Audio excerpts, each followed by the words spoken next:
What is happening, fishing friends? Welcome to another episode of Debo's Fishing. Now today's not going to be a video about can. It's a video about knot. Now hold on, I'm not getting negative, but I got a couple knots. Yacht, knot, forget about.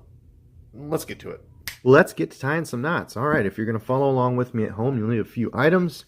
Fishing line of your choice. Today I'm going to be using my frog and braid, 50-pound braid in a beautiful bright green color.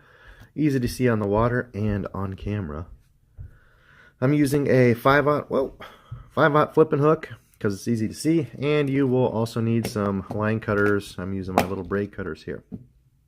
Alright, so today I'm going to show you guys 3 knots. The Trilene knot. It's the knot that I use for any of my moving baits. It's also the knot that I use for any sort of fishing around vegetation. So if I'm throwing like a weightless Senko, because the tag end of it, on a lot of like your Palomar or improved clinch, this tag end sticks up and out and it will collect moss and weeds, and you always get stuff stuck on it and you're having to pick it off. So this knot eliminates that. The second knot I use is it's actually a simple knot. It's just a clinch knot that's doubled over.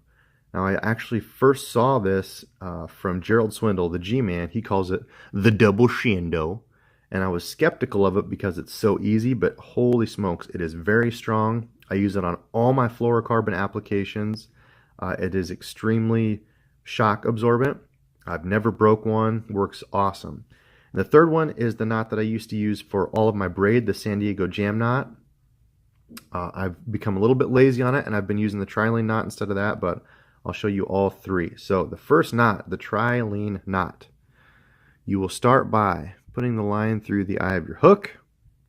You're going to wrap it around your finger and come through the eye of the hook again. So you're essentially going to be creating 2 loops here, like so. I'm going to run my line around the main end, the tag end around here, 7 times. 2, 3, 4, 5, 6, 7. Okay. Now I'm going to take this tag in and put it back through both of these little loops that I've created. All right. I'm going to hold the tag in down by my hook, and you'll see those 2 little loops cinch around the eye of the hook. And as I pull my main line, it cinches all of that down onto the hook. Now, if this were fluorocarbon or monofilament, and I wet all my lines, but you especially want to make sure on your that you wet your line before you cinch any of that down, because as those knots come down, they start to rub against each other. It creates friction. Friction creates heat. Heat in a nylon or a copolymer line or monofilament line will give it a weak spot. So always wet your line before you cinch it down. This, as you can see, creates a couple nice little loops. It's a good clean knot, and if you look at my tag end, it's sticking straight down toward my bait. So when I cut this off, my tag end is sticking straight down towards the bait. You don't get it caught on anything. Love that knot. So let's go to knot number 2. Knot number 2. This is the doubled over clinch knot, I guess you would say. G-Man calls it the double shindo knot. Or it's probably reminiscent of a hook that you first learned to tie when you started fishing, which is either the clinch knot or the improved clinch knot. The problem with those was, though, when you would tie those, the normal version, only one strand of the line comes through the hook. I don't do that any longer. Any of the knots that I tie are always going to be doubled over. You'll run it through the eye of your hook, and you're going to come back down the way that you just came through there. You're going to come back down through that. So essentially the end that I'm going to be working with here is 2 strands right here. So I've got 2 strands of it. That's what I'm going to be working with. I'm going to pull my tag end out and up my main line. And this is what I'm going to be working with here, this end and back that's doubled over. Now from here, I'm just going to do my regular clinch knot. So I'm going to keep my middle finger in here. I'm going to create a loop around it and go around 7 times. 1, 2, 3, 4, 5, 6, 7. And all that you do now is bring this right back in where you had your finger.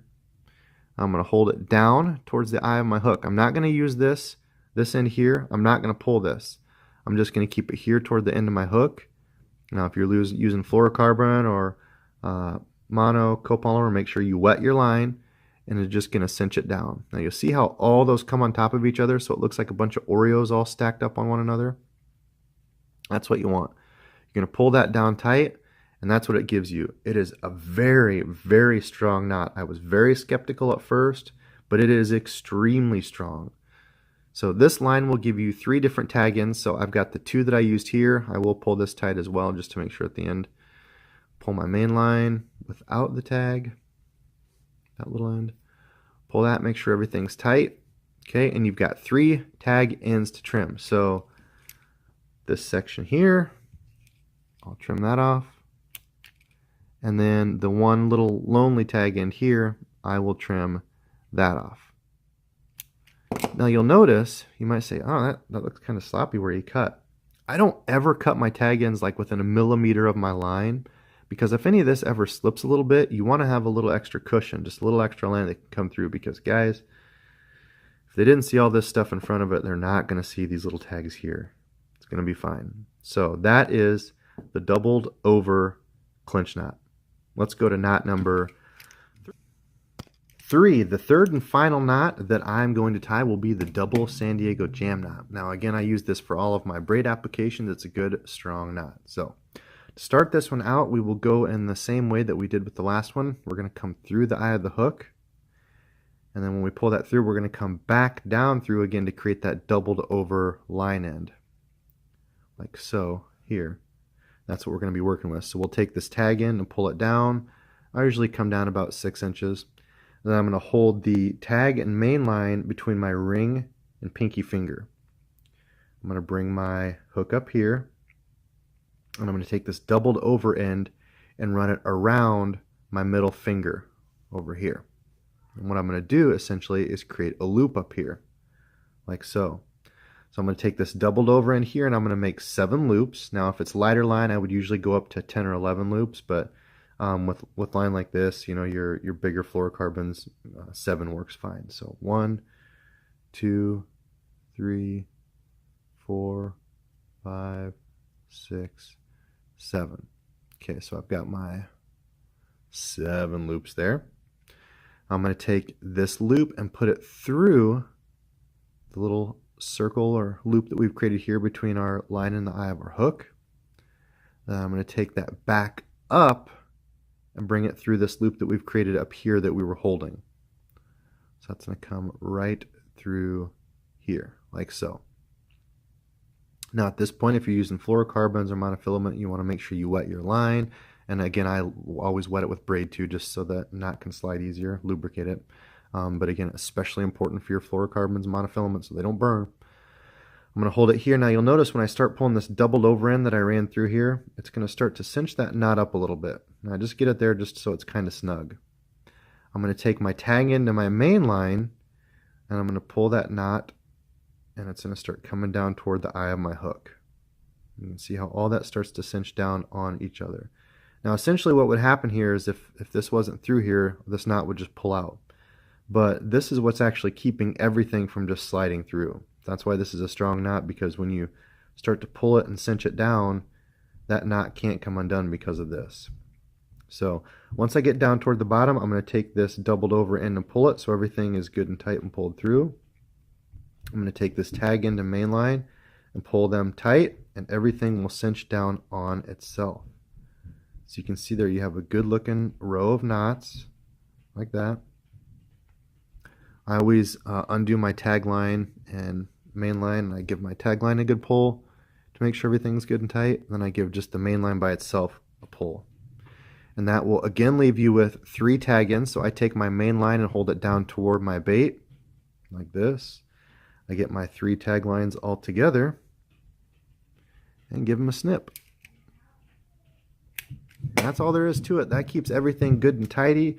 The knot itself is extremely strong. You just have your 3 little tag ends sticking up. And again, I always leave a little bit of room there just in case there's any sort of slippage. Braid is a little bit more prone to slipping, but it's a very, very strong knot. So I hope this helps you guys. Those are my top 3 knots.